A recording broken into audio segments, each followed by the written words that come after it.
Hello guys, good evening. So welcome to Shah's Academy. So this is Ramna Reddy, Faculty of Indian Polity. So ఈ వీడియోలో మనము పాలిటీకి సంబంధించినటువంటి polity preparation polity సబ్జెక్టుకు సంబంధించి కొన్ని key points అనేది చూద్దాం. అంటే సో ఎలాంటి అంశాలపైన ఎక్కువ ఫోకస్ చేయాల్సి ఉంటుంది, అలాగే దానికి సంబంధించిన రిఫరెన్స్ బుక్స్ ఏంటి అని చెప్తాను. నేను ఇక్కడ ఒక టాపిక్, ఇప్పుడు సపోజ్ మనకి పార్లమెంట్ అని ఉందనుకో, సో పార్లమెంట్ నుంచి ఎక్కువ మార్క్స్ వస్తాయి అంటారు అందరూ, కానీ నేను అలా చెప్పను. పార్లమెంట్ నుంచి ఎక్కువ మార్కులు వస్తాయని ఒక ఎలాబరేటెడ్ డెఫినేషన్ నేను ఇవ్వను. సో కొంచెం న్యారో. సో సపోజ్ పార్లమెంట్ ఉంది, పార్లమెంట్లో మీరు ఏ అంశాలపైన ఎక్కువగా ఫోకస్ చేయాలి, వీటిపైన డిస్కస్ చేద్దాం. సో మొదటిగా సిలబస్ చూద్దాం. సిలబస్ మీ అందరికీ తెలిసిందే, పాలిటీలో ఏ చాప్టర్స్ ఉంటాయి, ఏంటి, దీని పంచ ఇదంతా తెలిసిందే. దానికంటే ముందుగా మీరు గమనించండి, ఎస్ఐ ప్రిలిమినరీ ఎగ్జామినేషన్లో మీకు పాలిటీ నుంచి ఒక 15 నుంచి 20 మార్క్స్ రావడానికి స్కోప్ ఉంటుంది. చూడమ్మా, ఎప్పుడు కూడా ఎస్ఐ ఎగ్జామ్లో జిఎస్లో మీకు స్కోర్ అని ఎక్కువ క్వశ్చన్స్ రావడానికి స్కోప్ ఉండేది ఫస్ట్ పాలిటీ, నెక్స్ట్ ఈ యొక్క జనరల్ సైన్స్ ఉంటుంది, అవునా కదా? సో ఫస్ట్ పాలిటీ ఉంటుంది, నెక్స్ట్ జనరల్ సైన్స్ వెయిటేజ్ ఎక్కువ ఉంటుంది. సో ప్రిలిమినరీ ఎగ్జామ్లో మాత్రం మనకి 15 to 20 మార్క్స్ వస్తాయి. అలాగే మెయిన్స్ ఎగ్జామ్లో అయితే ఒక 30 to 40 మార్క్స్ రావడానికి అవకాశం ఉంటుంది. ఓకే, సో అది మనకి ప్రిలిమ్స్ లో జిఎస్పి 100 మార్కులకు ఉంటుంది కదా, సో అందులో ఆల్మోస్ట్ 1/5 రావడానికి అవకాశం ఉంటుంది. అలాగే మనకి ఇక్కడ మెయిన్స్ లో 200 మార్క్స్ ఉంటుంది కదా, 200 మార్క్స్ లో మాక్సిమం మనకి 30 to 40 వస్తుంటుంది. ఎవరైనా సరే ఎస్ఐ ఎగ్జామ్ లో జిఎస్ లో ఎక్కువ మార్కులు తెచ్చుకోవాలంటే పాలిటీ పైన ఎక్కువ ఫోకస్ చేయాల్సి ఉంటుంది. అలాగే జనరల్ సైన్స్ పైన కూడా ఎక్కువ, అంటే నేను పాలిటీ అని నేను ఓన్లీ పాలిటీ చెప్పను కదా, ఇదే ఇంపార్టెంట్, ఇది ఒకటే బతికించలేదు. సో దీంతో పాటు జనరల్ సైన్స్ కానీ ఇలాంటి వాటిపైన మీరు ఎక్కువ ఫోకస్ చేయాల్సి ఉంటుంది, అవునా కాదా? సో అంటే దేనిపైన ఎక్కువ మార్కులు వస్తున్నాయి అనేది నేను ఎలా చెప్తున్నాను, ప్రీవియస్ ఇయర్ పేపర్స్ చూడడం వల్ల. సో అందుకని ఫస్ట్ మీరు ఏం చేయాలి, ప్రీవియస్ ఇయర్ పేపర్స్ అనేది రిఫర్ చేయండి. ప్రీవియస్ ఇయర్ పేపర్స్ రిఫర్ చేయడం వల్ల మీకు 2 విషయాలు అర్థమవుతాయి. ఓకే, ఒకటి ఏ సబ్జెక్టుకి వెయిటేజ్ అనేది ఎలా ఉంది. సో ఎస్ఐ ఎగ్జామినేషన్ లో దేనికి ఎక్కువ స్కోప్ ఉంది, మార్క్స్ రావడానికి ఎక్కువ స్కోప్ దేనికి ఉందో ఒకటి అర్థమవుతుంది. రెండోది వచ్చేసి ఆ యొక్క క్వశ్చన్స్ యొక్క ట్రెండ్ అర్థమవుతుంది. బేసిక్ గా ప్రతి ఫ్యాకల్టీ కూడా ప్రీవియస్ ఇయర్స్ క్వశ్చన్ పేపర్స్ ని రిఫర్ చేయండి అంటారు. నాట్ ఓన్లీ మీ, నేను కాదు, అందరూ చెప్తారు. బట్ ఇక్కడ అందరూ ఎందుకు చెప్తారో తెలియదు, బట్ నేనైతే ఒకటే చెప్తాను, ప్రీవియస్ ఇయర్ క్వశ్చన్ పేపర్స్ ని రిఫర్ చేయడానికి దాని యొక్క మెయిన్ ఆబ్జెక్టివ్, దాని యొక్క లక్ష్యం ఒకటి ట్రెండ్. అంటే 2010లో క్వశ్చన్ పేపర్ ఏ విధంగా ఉంది, 2017లో ఏ విధంగా ఉంది, 2019లో ఏ విధంగా ఉంది చూడొచ్చు. ఓల్డ్ క్వశ్చన్ పేపర్స్ లో పాలిటీ నుంచి ఎక్కువగా articles, constitution amendment acts, years, వీటిపైన ఫోకస్ చేసేవాళ్ళు. కానీ పోను మనకేమవుతుంది, కాన్సెప్ట్ పైన ఎక్కువ ఫోకస్ అనేది చేస్తూ ఉన్నారు. సో ఆ ట్రెండ్ మీరు గమనించాలి. అంతేకాని మనకు పాతకాలం నుంచి ఏదో ఫ్యాకల్టీ చెప్తున్నారు, ఇయర్స్ ఆర్టికల్ చెప్తున్నారు, వాళ్ళ యాటిట్యూడ్ తెచ్చి మన మీద రుద్దుతారు, మనం కూడా అదే యాటిట్యూడ్ తో చదువుకుంటూ పోతున్నానంటే కుదరదు. వాళ్ళు మారినా మారకపోయినా వాళ్ళకి కాదు కదా జాబ్ రావాల్సింది, నీకు కదా జాబ్ రావాల్సింది. సో నీ యాటిట్యూడ్ మార్చుకోవాలి. సో ఆ క్వశ్చన్ పేపర్ చూడండి, నీ యాటిట్యూడ్ మార్చుకో. సో ప్రజెంట్ ఎగ్జామినేషన్ పేపర్ అనేది ఏ విధంగా ఉందో దానికి తగిన విధంగా ప్రిపేర్ అవ్వండి. సో అందరూ కూడా ఒకటే అంటారు, పాలిటీ అనగానే ఊగిపోతారు. దేని మీద ఊగిపోతారు, మనం చెయ్యాలి అంటారు. ఏం చెయ్యాలి, ఆర్టికల్ 1 నుంచి 395 వరకు గుర్తు పెట్టుకోవాలి. ఇది ఒక టార్గెట్ స్టూడెంట్స్ అందరూ, నాకు తెలుసు. మ్యాక్సిమం ఫస్ట్ వాడు ఒక ఫ్యాకల్టీని ఏదైనా క్వశ్చన్ అడిగితే, సార్ మేము ఎన్ని ఆర్టికల్స్ గుర్తుపెట్టుకోవాలి అంటాడు, అదే ఫస్ట్ క్వశ్చన్. రెండో క్వశ్చన్, సార్ రాజ్యాంగ సవరణలు ఏ గుర్తుపెట్టుకోవాలి అంటాడు. అసలు అయ్యా, పాలిటీ అంటే ఆర్టికల్స్, రాజ్యాంగ సవరణలు కాదయ్యా, ఆ పాలిటీ ఆ ఆర్టికల్కు సంబంధించిన ఎక్స్ప్లెనేషన్ అయ్యా పాలిటీ అంటే. ప్రీవియస్ ఇయర్ క్వశ్చన్ పేపర్లు చూడండి అయ్యా, పాలిటీలో ఆర్టికల్స్ పైన ఎన్ని వచ్చాయి. గ్రూప్ 2 కానీ ఎస్ఐ పేపర్లో చూడండి, పాలిటీ నుంచి ఎన్ని ఆర్టికల్స్ పైన క్వశ్చన్స్ వచ్చాయి, రాజ్యాంగ సవరణ పైన ఎన్ని క్వశ్చన్లు వచ్చాయి మీకు అర్థమవుతుంది. సో పాతకాలపులోనే ఉండొద్దు. మరి పాతకాలంలో మనం కుట్టించుకున్న షర్ట్ వేసుకునే వాళ్ళం, ఇప్పుడు జీన్స్ వేసుకుంటా మారామా? అప్పుడు సర్దిపోవు తినేవాళ్ళం, ఇప్పుడు రోజు టిఫిన్ తింటున్నామా? ఇవన్నీ మార్చుకున్నప్పుడు మన జీవితానికి అవసరమైనటువంటి ప్రిపరేషన్లో ఎందుకు మీరు చేంజెస్ తీసుకురావాలి కదా. సో అదే చెప్తున్నాను. So previous year question papers నుంచి నువ్వు ట్రెండ్స్ అనేది చూడాలి. అంతేగాని సార్ ఇది ప్రీవియస్ కి క్వశ్చన్ వచ్చింది కాబట్టి రేపు ఎగ్జామ్ లో కూడా ఇదే క్వశ్చన్ వస్తుందంటే నేనేం చెప్తా? అసలు ఎగ్జామినర్ అలా ఎందుకు ఇస్తాడు? ఏదో పొరపాటున పడితే పడవచ్చు. Okay, so that's it. Next syllabus చూస్తే మనకి historical background of the Indian constitution, భారత రాజ్యాంగ చారిత్రక నేపథ్యం. నెక్స్ట్ అలాగే ఇక్కడ ఇంపార్టెన్స్ కూడా చెప్తాను. నెక్స్ట్ అలాగే making of the Indian constitution, making of the Indian constitution అంటే భారత రాజ్యాంగ రచన అని అర్థం. సో దీంట్లో మీరు ఎక్కువగా ఫోకస్ చేయాల్సిన విషయాలు రాజ్యాంగ పరిషత్ యొక్క నిర్మాణం. రాజ్యాంగ పరిషత్ యొక్క నిర్మాణం ఉంటుంది కదా, అంటే రాజ్యాంగ పరిషత్ యొక్క మొత్తం సభ్యుల సంఖ్య 389, అందులో 296 స్థానాలు బ్రిటిష్ ఇండియా కేటాయించారు, 93 స్థానాలు ప్రిన్సిపల్ స్టేట్స్ కి స్వదేశ సంస్థానాలకు కేటాయించారు. వాళ్ళు ఏ విధంగా ఎన్నికయ్యారు, సో రాజ్యాంగ పరిషత్ అనేది ఎన్నిక అలాగే నియామకం ద్వారా ఏర్పడింది అని ఉంటుంది కదా, సో దానిపైన ఫోకస్ చేయండి. రెండోది వచ్చేసి రాజ్యాంగ పరిషత్ ఏర్పాటు చేసినటువంటి కమిటీల పైన ఫోకస్ చేయండి. కమిటీస్ సపోజ్ ఇప్పుడు మనకి ఉంది కేంద్ర అధికారాల కమిటీ, జవహర్లాల్ నెహ్రూ కానివ్వండి, ఇలా ఉంటుంది కదా, సో ఆ కమిటీస్ పైన ఫోకస్ చేయండి. అలాగే నెక్స్ట్ మూడోది వచ్చేసి రాజ్యాంగ ఆమోద తేదీ 26 నవంబర్ 1949 ఆమోదించడం జరిగింది, సో దీనిపైన ఫోకస్ చేయండి. అలాగే 26 జనవరి 1950 రాజ్యాంగం అమల్లోకి వచ్చింది, దీనిపైన కూడా ఫోకస్ చేయండి. అలా రాజ్యాంగ పరిషత్ యొక్క 11వ సమావేశం 12వ సమావేశం పైన కూడా ఫోకస్ చేయండి. ఇలాంటి కొన్ని అంశాలపైన మేజర్ గా ఫోకస్ చేయండి. అన్ని చదవాలి బట్ వీటిపైన ఎక్కువ ఫోకస్ చేయాలి. ఓకే, సో అది. నెక్స్ట్ అలాగే features of the Indian constitution, features of the Indian constitution మూడోది. Features of the Indian constitution, భారత రాజ్యాంగం యొక్క ముఖ్య లక్షణాలు. భారత రాజ్యాంగం యొక్క ముఖ్య లక్షణాలు అనే టాపిక్ నుంచి మార్కులు వస్తాయా అంటే నేనైతే పెద్ద అష్యూరెన్స్ ఇవ్వలేను. మ్యాక్సిమం దీంట్లో మీకు ఏం అడగొచ్చు, దృఢ రాజ్యాంగం అదృఢ రాజ్యాంగం ఉంటుంది కదా, సో దానిపైన వచ్చి రావచ్చు. అలాగే సమైక్య ఏకకేంద్రం, అది సపరేట్ చాప్టర్. సో మ్యాక్సిమము భారత రాజ్యాంగం యొక్క ముఖ్య లక్షణాలు అనేది అన్ని టాపిక్స్ తీసుకొచ్చి దీన్ని పెడతాడు. అన్ని టాపిక్స్ తీసుకొచ్చి భారత రాజ్యాంగ ముఖ్య లక్షణాల దాంట్లో కొంచెం కొంచెం ఎక్స్ప్లెయిన్ చేస్తాడు. సో ఇది మీకు అండర్స్టాండింగ్ పర్పస్ కి ఉపయోగపడుతుంది.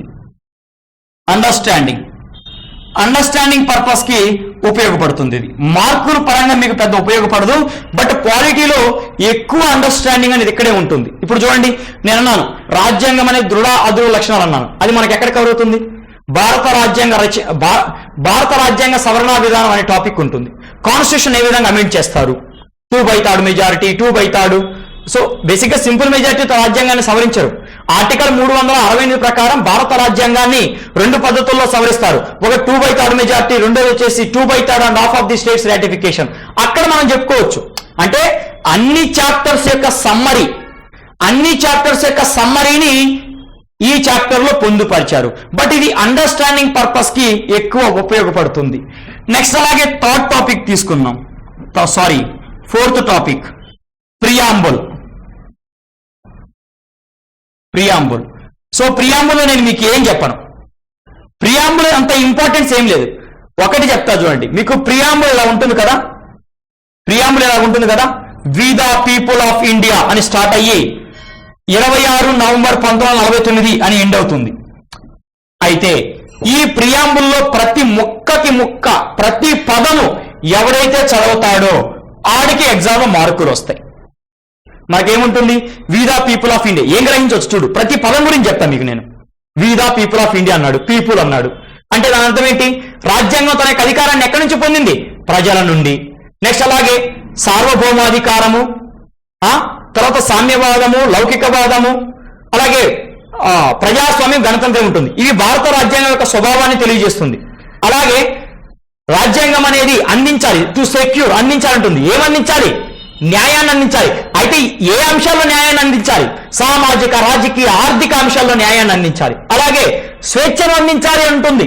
స్వేచ్ఛ ఏ అంశాల్లో, ఎక్స్ప్రెషన్ అంటే భావ ప్రకటన, అలాగే బిలీఫ్ నమ్మకం, ఫెయిత్ విశ్వాసం, వాషిప్ ఆరాధన, థాట్ ఆలోచన, అన్ని పదాలు చూడాలి. నెక్స్ట్ అలాగే ఈక్వాలిటీ సమానత్వాన్ని అందించాలి. ఏ అంశాల్లో ఈక్వాలిటీ సమానత్వాన్ని ఏ అంశాలు అందించాలి, ఆపర్చునిటీస్ అవకాశాల్లో, స్టేటస్ హోదా. ఇలాగా ప్రతి పదము గురించి నేర్చుకుంటే, నిజం చెప్పాలంటే ఈ ఒక్క ప్రియాంబుల్ ఉంటుంది కదా మనకి, ఈ ప్రియాంబుల్ ఒక్కదాన్ని కనుక నీట్గా ఎవరైతే చూసుకుంటారో, నీట్గా దీన్ని అర్థం చేసుకుంటారో వాళ్ళకి మార్కులు వస్తాయి. ప్రియాంబుల్ దీనిపైన ఎక్కువ ఫోకస్ చేయండి. Next union and its territory. 5వ చాప్టర్ వచ్చేసి యూనియన్ అండ్ ఇట్స్ టెరిటరీ అంటే భారత భూభాగం అని అర్థం. దీంట్లో వేటిపైన ఫోకస్ చేయాలి మేజర్గా? సో దీంట్లో మేజర్గా ఫోకస్ చేయాల్సిన అంశాల్లో ఒకటోది ఆర్టికల్ 1. ఆర్టికల్ 1 పైనే ప్రశ్న వస్తుంది మీకు మ్యాక్సిమం. ఆర్టికల్ 1 అంటే ఇండియా దట్ ఈస్ భారత్. అంటే మన దేశానికి రాజ్యాంగంలో ఎన్ని పేర్లు ఉన్నాయి? 2. ఇండియా, భారత్. అలాగే ఇండియా దట్ ఈస్ భారత్ అనేది ఒక రాష్ట్రాల యూనియన్, రాష్ట్రాల కలయిక. అవునా కాదా? ఇలాంటివన్నీ కూడా మనకి ఇక్కడే ఉంటుంది. అలాగే మన కాన్స్టిట్యూషన్ లో యూనియన్ అనే పదం ఉంటుంది. దేనికి బదులుగా? ఫెడరేషన్ అనే పదానికి బదులుగా. ఎందుకుంది? ఇవన్నీ కూడా ఆర్టికల్ 1 లో కవర్ అవుతాయి. సో ఆర్టికల్ 1 ని నీట్గా చూసుకోండి. నెక్స్ట్ అలాగే రెండోది వచ్చేసి ఫజల్ అలీ కమిషన్ పైన ఫోకస్ చేయండి. ఫజల్ అలీ కమిషన్ మనకి రాష్ట్రాల ఏర్పాటుకు సంబంధించి టార్ కమిషన్ ఏర్పాటు చేస్తుంటారు, జేవీపీ కమిటీ ఏర్పాటు చేస్తుంటారు, ఫజల్ అలీ కమిషన్ కూడా ఏర్పాటు చేశారు. సో ఫజల్ అలీ కమిషన్ ని నీటిగా చూడండి. దాని యొక్క రిపోర్ట్స్ కూడా చూడండి.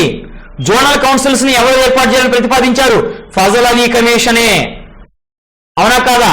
సో అలాంటివన్నీ కూడా ఫోకస్ చేయండి. Next union and territory. మూడోది మీరు గమనించాల్సింది, రాష్ట్రాలు ఉన్నాయి కదా మనకి. ఏ రాష్ట్రం ఎప్పుడు ఏర్పడింది? రాష్ట్రాల ఏర్పాటు సంస్థలను గుర్తుపెట్టుకోవద్దు, ఏ ఆర్డర్లో ఏర్పడ్డాయి అనేది గుర్తుపెట్టుకోండి. ఆర్డర్ గుర్తుపెట్టుకోవాలి. సపోజ్ మనకి చివరి ఉంది, లాస్ట్ ఏర్పడ్డ రాష్ట్రం ఏది? తెలంగాణ. అవునా? దానికి ముందు సో మనకి ఇక్కడ చూస్తున్నట్లయితే జార్ఖండ్ కానివ్వండి, ఛత్తీస్గఢ్ ఉన్నాయి కదా. సో ఆ ఆర్డర్ గుర్తుపెట్టుకోండి. ఇయర్స్ వద్దు, ఆర్డర్ గుర్తుపెట్టుకోవాలి మీరు. ఓకే, ఫస్ట్ అక్కడ చూసుకున్నట్లయితే మనకి ఫస్ట్ 14 రాష్ట్రాలు ఏర్పడిన తర్వాత 15వ రాష్ట్రంగా ఏది ఏర్పడింది? గుజరాత్ ఏర్పడడం జరిగింది కదా. తర్వాత నాగాలాండ్ ఇలాగ ఏర్పడ్డాయి కదా. ఆ ఆర్డర్ గుర్తుపెట్టుకోండి చాలు. ఆర్డర్ పైన ఫోకస్ చేయండి, ఇయర్స్ పైన ఫోకస్ చేయొద్దు. అది ఏ రాష్ట్రం నుంచి విడిపోయి కొత్త రాష్ట్రంగా ఏర్పడింది పైన ఫోకస్ చేయొద్దు. మీరు ఫోకస్ చేయాల్సిందల్లా రాష్ట్రాల ఏర్పాటు వరుస క్రమాన్ని గుర్తుపెట్టుకోండి. సో ఇది యూనియన్ ఇట్స్ టెరిటరీ. నెక్స్ట్ పౌరసత్వం, సిటిజన్షిప్. 6వ వచ్చేసి సిటిజన్షిప్.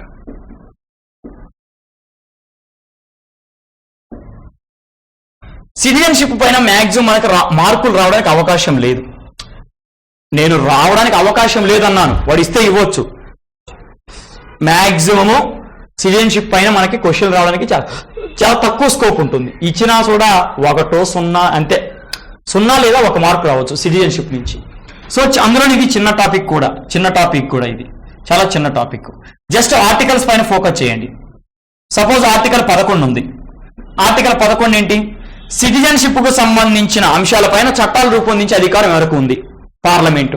సో జస్ట్ ఆర్టికల్స్ పైన ఫోకస్ చేయండి చాలు. సిటిజన్షిప్ పెద్ద ఇంపార్టెంట్ ఏం కాదు.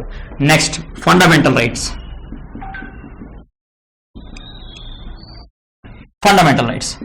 సో ఫండమెంటల్ రైట్స్ అనగానే అందరూ ఊగిపోయే ఒక అంశం ఉంది. పాలిటీ అనగానే ఆర్టికల్స్ అని ఊగిపోతారు కొంతమంది. ఫండమెంటల్ రైట్స్ అనగానే కేసులు ఊగిపోతాయి. మన మార్కెట్లో ఉన్న వాళ్ళు కూడా అలాగే చేస్తుంటారు. పుస్తకాల్లో ఎక్కడ లేనిపోని కేసులన్నీ తీసుకొచ్చి ఆ బుక్కులో పెట్టి పిల్లోడికి ఒక రకంగా వణుకు తెప్పిస్తుంటారు. అంత అవసరం లేదు నాయన, అంత అవసరం లేదు. కొన్ని ల్యాండ్ మార్క్ జడ్జిమెంట్స్ ఉంటాయి నాయన, landmark judgments. Suppose AK Gopalan case ఉంది, అవునా? మేనకా గాంధీ కేసు ఉంది, అవునా? ఇలాగా కొంచెం ఇంపార్టెంట్ కేసులు చూసుకోనాయన. అంతకు మించి నువ్వు కేసుల పైన పెద్ద రీసెర్చ్ వర్క్ చేయొద్దు. వాళ్ళు రాసిన కేసులన్నీ చదివి ఉన్నది పోతుంది. నీకు కేసులే గుర్తుంటాయి, కాన్సెప్ట్ గుర్తుండదు. సో కొంచెం తగ్గించుకోండి. విపరీతంగా కేసుల పైన ఫోకస్ చేయడం కొంచెం తగ్గించుకొని స్టాండర్డ్ కేసెస్ ఉంటాయి, ఒక ఇంపార్టెన్స్ ఉంటుంది. సపోజ్ మనకి పాలిటీలో ఇంపార్టెంట్ కేసులు ఏంటి?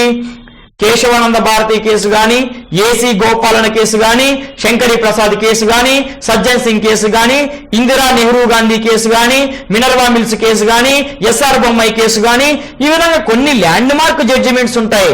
వాటిపైనే ఫోకస్ చేయాలి. కానీ అన్ని జడ్జిమెంట్స్ నేను గుర్తుపెట్టుకుంటా అంటే లాయర్ అవుతావా? నువ్వు లాయర్ అయ్యి సుప్రీంకోర్టులో కేసు వాదించేటప్పుడు వీటిని రిఫరెన్స్ గా ఇస్తావా? నీ ఉద్దేశం ఏంటి? లాయర్ అవ్వడం కాదు, ఒక ఎస్ఐ, ఒక గ్రూప్ 2 ఎంప్లాయ్ అవ్వడం మాత్రమే. అంతేగాని ఆ కేసులు కేసులు కేసులు అనుకుంటూ టైం వేస్ట్ చేయొద్దు. ల్యాండ్ మార్క్ జడ్జిమెంట్స్ మాత్రమే చదవండి. అండ్ ఇంకొకటి, ఫండమెంటల్ రైట్స్ లో అన్నిటిపైన ఎక్కువ ఫోకస్ చేయండి. అన్నిటిపైన మేజర్ గా ఆర్టికల్ 32 పైన ఫోకస్ చేయండి. Article 32, article 21, article 20, article 22, article 23, article 24, అలాగే ఆర్టికల్ 14, ఆర్టికల్ 17 వీటిపైన కొంచెం ఎక్కువ ఫోకస్ చేయండి. వీటిపైన కొంచెం ఎక్కువగా ఫోకస్ చేయండి. ఓకేనా? That's it. నెక్స్ట్ అలాగే కేసెస్ చదవద్దనడు అని రీసెంట్ కేసులు చదవకుండా వదిలేశారు. కరెంట్ అఫైర్స్ లో రీసెంట్ కొన్ని కేసెస్ ఉంటాయి కదా, సుప్రీంకోర్టు జడ్జిమెంట్స్, అవి చదవకుండా వదిలేశారు. నాయన అవి చదవండి. పాత కేసులు వద్దు. ల్యాండ్ మార్క్ జడ్జిమెంట్స్, పాలిటీలో ల్యాండ్ మార్క్ జడ్జిమెంట్ చదవండి, ఇంపార్టెంట్ కేసెస్ చదవండి, అలాగే రీసెంట్ కేసెస్ చదవండి. అంతేగాని ప్రతి కేసు చదవద్దు. ఓకే? నెక్స్ట్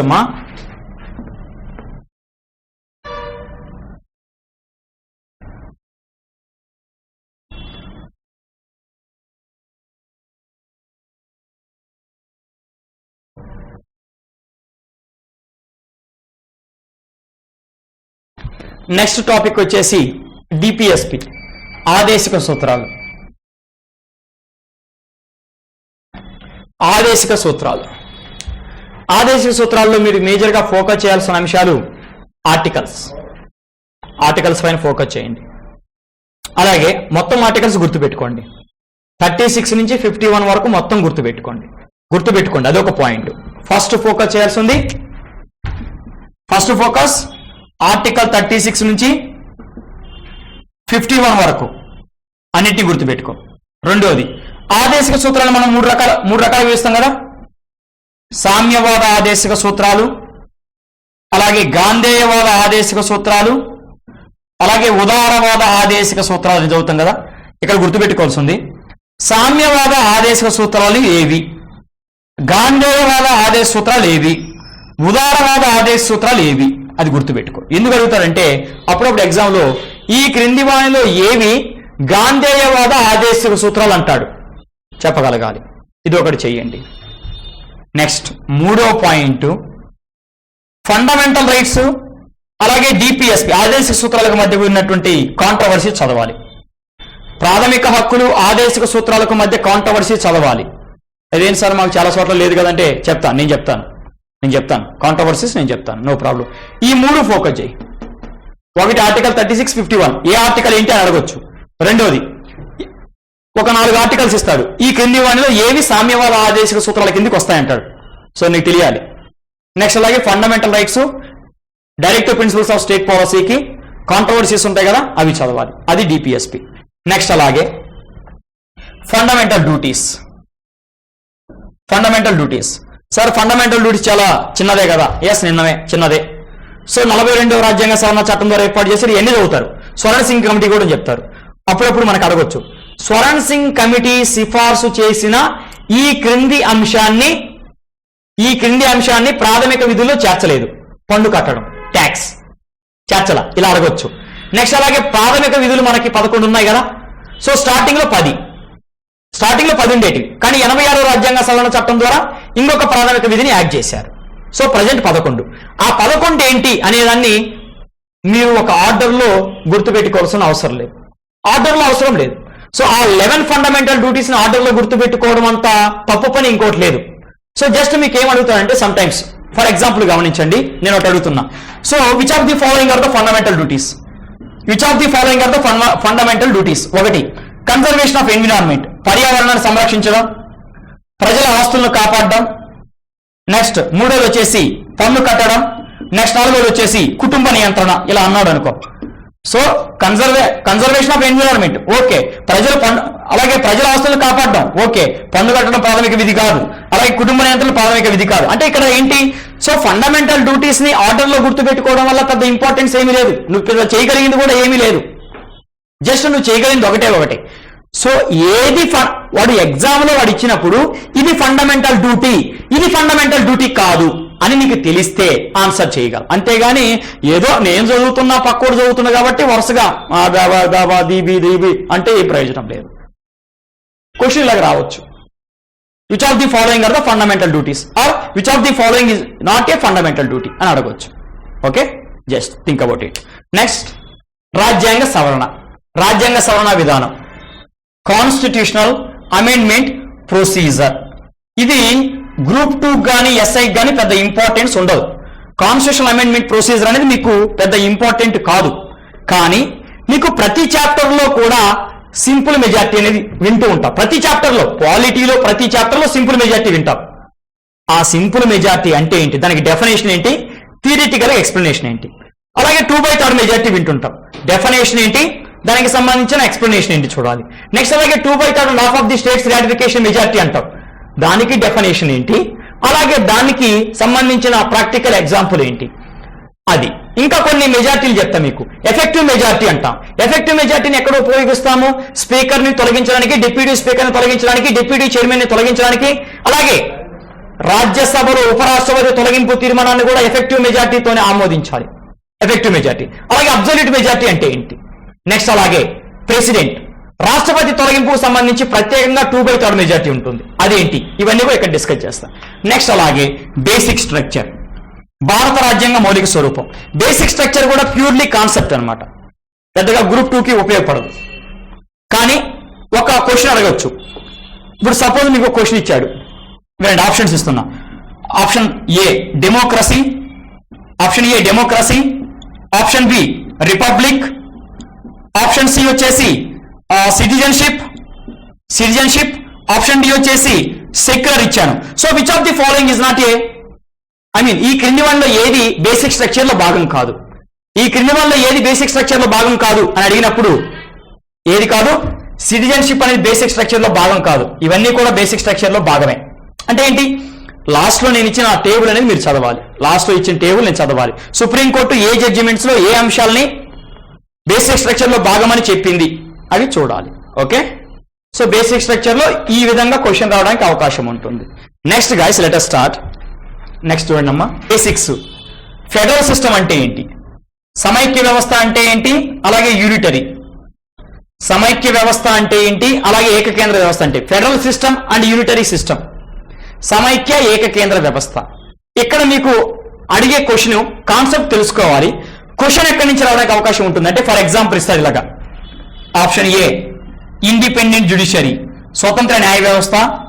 ఆప్షన్ బి వచ్చేసి నెక్స్ట్ డివిజన్ ఆఫ్ పవర్స్, అధికారుల విభజన. ఆప్షన్ సి బైకామరలిజం అంటే ద్విసభ. ఆప్షన్ డి కాగ్ అని ఇచ్చాడు. So which of the following are the federal features of the Indian constitution. ఈ క్రింది వాటిలో ఏవి భారత రాజ్యాంగం యొక్క సమైక్య లక్షణాలు అన్నాడు అనుకో, ఇండిపెండెంట్ జ్యుడిషియరీ స్వతంత్ర న్యాయ వ్యవస్థ సమైక్య లక్షణమే, అధికారుల విభజన సమైక్య లక్షణమే, ద్విసభ సమైక్య లక్షణమే, కాగ్ అనేది ఏకకేంద్ర లక్షణం. ఈ విధంగా అడగొచ్చు.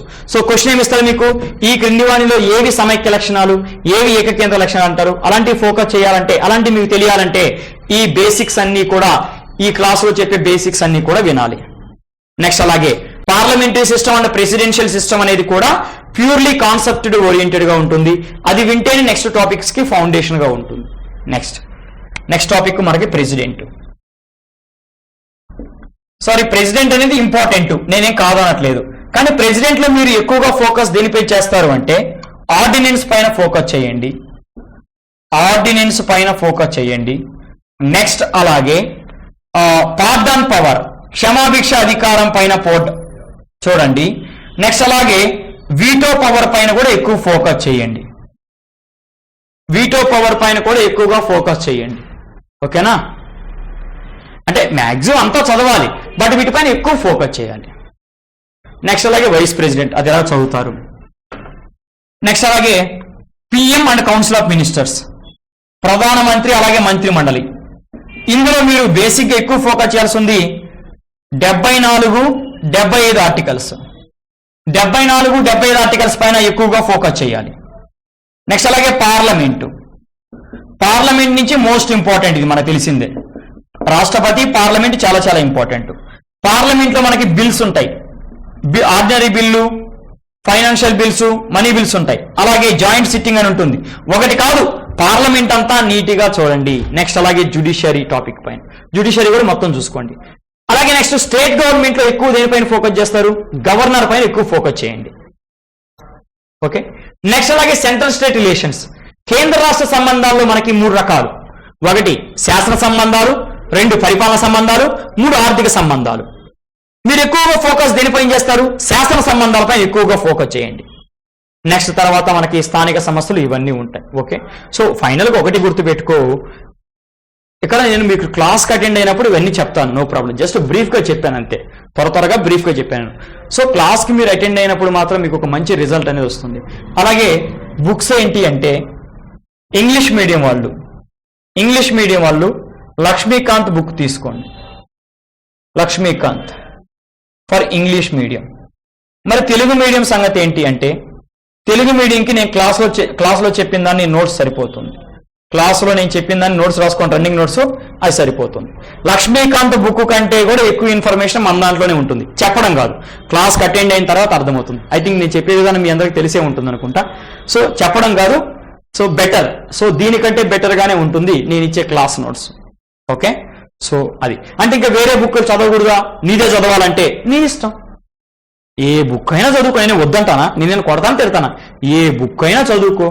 కానీ మన క్లాసు విన్న తర్వాత అందులో ఉన్నటువంటి తప్పుల్ని మీకు అర్థమవుతాయి. సో తప్పులు అర్థమైన తర్వాత మళ్ళీ ఆటోమేటిక్ ఏం చేస్తారు, ఆ బుక్ వదిలేసి ఇదే చదువుతారు. ఇది డబ్బా కొట్టుకోవడం కాదు, వాస్తవంగా జరిగేది. క్లాసులో జాయిన్ అయిన తర్వాత అర్థమవుతుంది. Okay, that's it. Okay guys, I hope you have some idea about polity. Maybe some అంతా కాదు, ఒక 1% 2% ఐడియా వచ్చి ఉంటుంది అనుకుంటున్నాను. ఓకే, సో మన క్లాస్లో దీని గురించి ఇన్ డీటెయిల్గా డిస్కస్ చేద్దాం. Okay, thank you guys, thank you so much.